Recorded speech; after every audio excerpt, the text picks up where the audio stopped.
Bonjour à tous, dans cette vidéo nous allons faire deux exercices sur l'algorithme de dichotomie. Dans le premier exercice, on nous dit soit f la fonction définie sur l'intervalle 0,1 par f de x qui est égal à x au cube plus 3x moins 2. Et dans la première question, on demande de dresser le tableau de variation de la fonction f sur l'intervalle 0,1.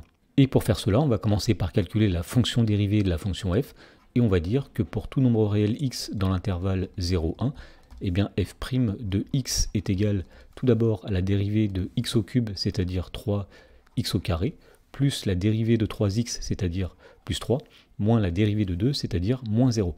Ensuite, pour avoir les variations de la fonction f, eh bien, il nous faut étudier le signe de la dérivée, et on constate ici que la dérivée est toujours positive sur l'intervalle 0,1, puisque 3x au carré est un nombre qui est positif, 3 est un nombre qui est strictement positif, donc la somme de ces deux nombres sera strictement positive.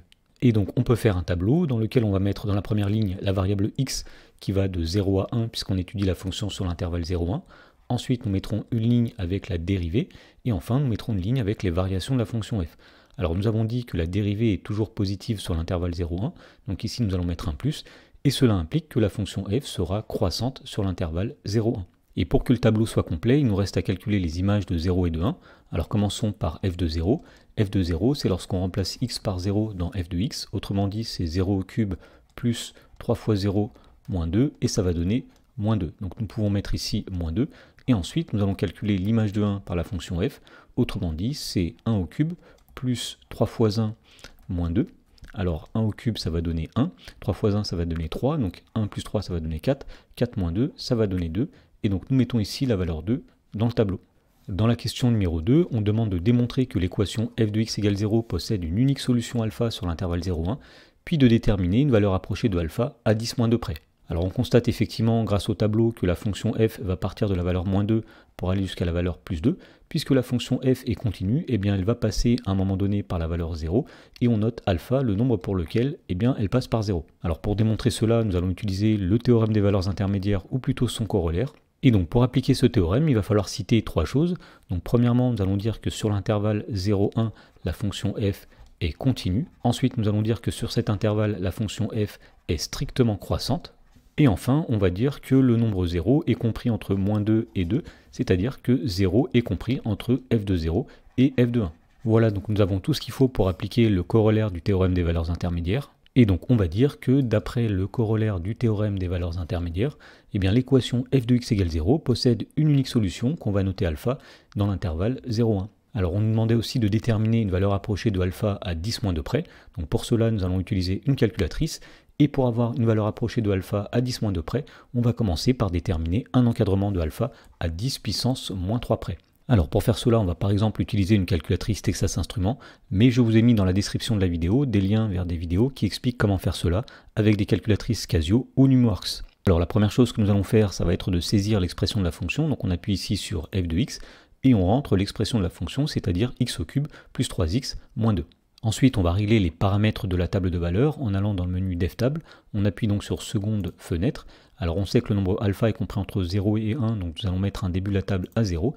Et on va commencer par mettre un pas de 1 dixième, de 0,1.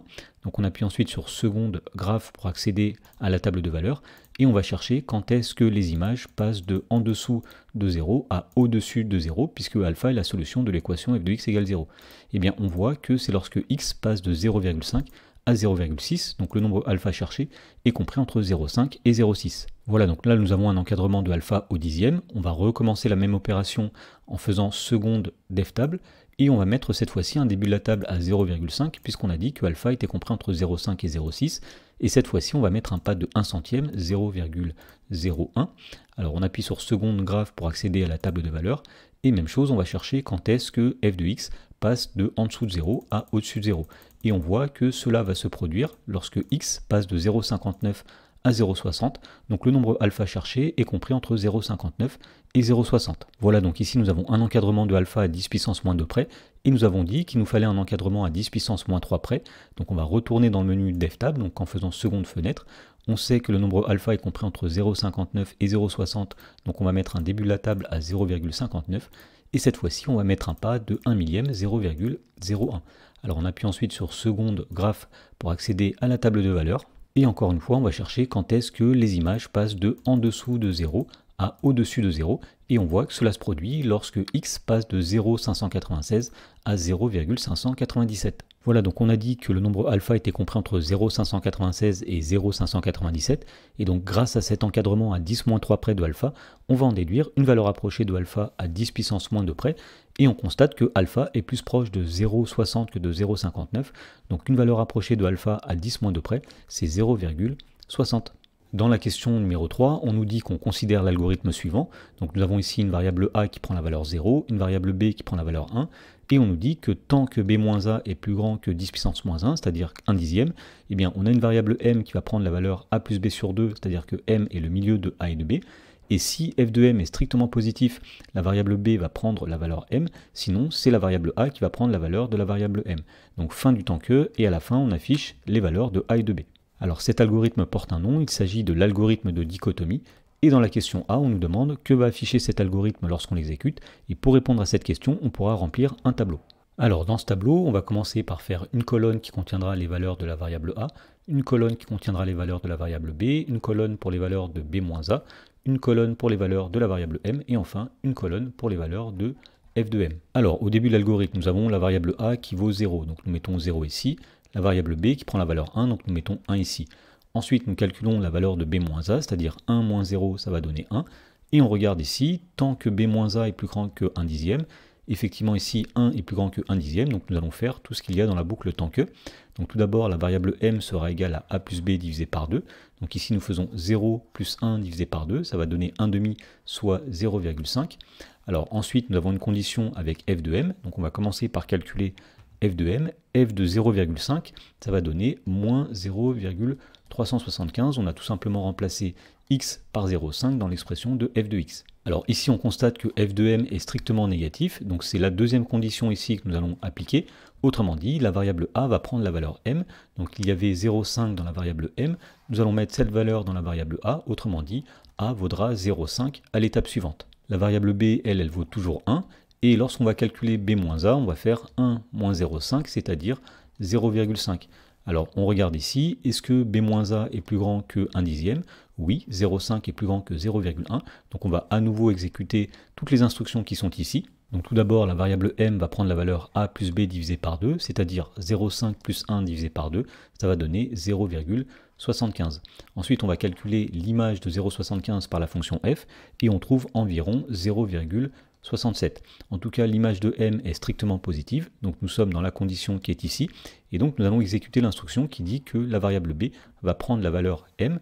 Autrement dit, nous allons mettre la valeur de m dans la variable b, et donc b vaudra 0,75 à l'étape suivante.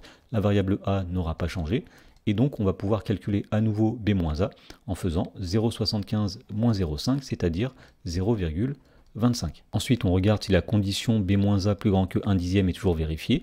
Oui, 0,25 est plus grand que 0,1, donc on va à nouveau exécuter toutes les instructions qui sont ici. Donc on va commencer par dire que la variable m va prendre la valeur a plus b divisé par 2. 0,5 plus 0,75 divisé par 2, ça va donner 0,625. Et on va calculer ensuite l'image de m par la fonction f, c'est-à-dire f de 0,625, et on trouve environ 0,11. Donc on constate que f de m est strictement positif.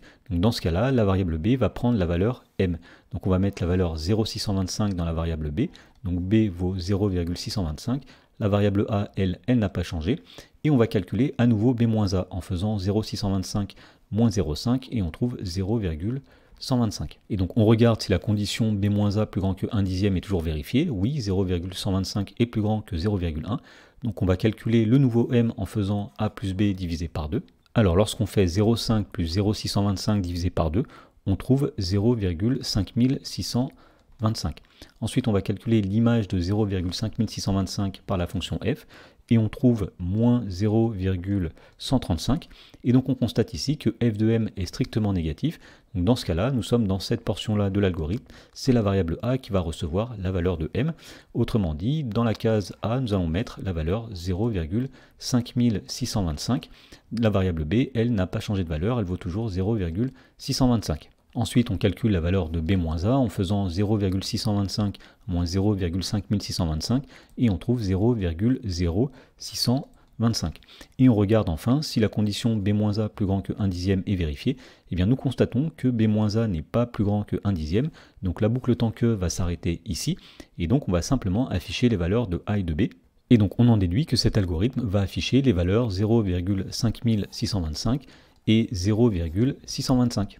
Dans la question B, on demande quel est le rôle de cet algorithme. Alors comme on l'a dit, il s'agit ici d'un algorithme de dichotomie, et donc cet algorithme va servir à trouver un encadrement de la solution alpha de f de x égale 0 à 10 puissance moins 1 près. Dans le deuxième exercice, on nous dit qu'on donne le programme suivant écrit en langage Python. Donc tout d'abord, nous avons import math, on va importer la bibliothèque math. Ensuite, on va définir une fonction qui s'appelle f et qui a pour argument x, et qui va renvoyer math.exp de x-2. Autrement dit, f de x, c'est exponentielle de x moins 2. Et enfin, nous avons une fonction qui s'appelle encadrement, qui a pour argument un nombre a, un nombre b et un nombre qui s'appelle précision. Et donc dans cette fonction, tout d'abord, on va tester tant que b-a est plus grand que la précision. Et bien dans ce cas-là, on a une variable m qui sera égale à a plus b divisé par 2, c'est-à-dire que m sera le milieu de a et de b. Et on a une condition ensuite, si f de a fois f de m est inférieur ou égal à 0, et bien la variable b sera égale à m, sinon c'est la variable a qui prendra la valeur m, et à la fin on va renvoyer les valeurs de a et de b. Dans la première question, on demande à quel problème permet de répondre ce programme. Alors on reconnaît ici un algorithme de dichotomie, et un algorithme de dichotomie va permettre de trouver un encadrement d'une solution d'une équation du type f de x égale un nombre. Et donc on va dire que ce programme permet de trouver un encadrement de la solution de l'équation f de x égale 0. Alors on sait ici que f de x c'est exponentielle de x-2. Autrement dit, ce programme permet de trouver un encadrement de la solution de l'équation exponentielle de x-2 égale 0 avec une précision qui sera donnée. Dans la question numéro 2, on demande d'expliquer le rôle de l'instruction if f de a fois f de m inférieur ou égal à 0. Alors pour bien comprendre, on a représenté la courbe de la fonction f dans un repère.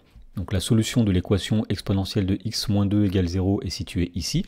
Donc par exemple, si nous avons le nombre a qui est là et le nombre b qui est situé de l'autre côté, lorsqu'on calculera le nombre m qui est égal à a plus b divisé par 2, eh bien il y a deux possibilités. Soit le nombre m est situé à gauche de la solution, ou bien le nombre m est situé à droite de la solution. Alors première possibilité, si le nombre m est situé à droite de la solution, eh bien nous voyons ici que f de a sera un nombre négatif, f de m lui sera un nombre positif, et dans ce cas-là, la condition f de a fois f de m est inférieur ou égal à 0 sera vérifiée, puisque f de a et f de m sont de signes différents. Et bien dans ce cas-là, nous voyons que pour avoir un encadrement plus petit de la solution alpha qui est ici, il faut que la variable b prenne la valeur de m, c'est-à-dire que b se rapproche. C'est donc pour cela que dans ce cas-là, eh bien nous disons que b est égal à m. Alors la deuxième possibilité, c'est si la variable m est située à gauche de la solution alpha, eh bien nous constatons ici que f de a sera négatif et f de m sera négatif aussi, et donc le produit des deux sera positif, donc nous serons dans la condition qui est ici, et donc c'est la variable a qui devra prendre la valeur m de façon à avoir un encadrement plus restreint de alpha. Et donc pour répondre à la question, on va dire que la condition f de a fois f de m inférieur ou égal à 0 eh bien, sert à savoir si le nombre m est situé à gauche ou bien à droite de la solution de l'équation exponentielle de x-2 égale 0.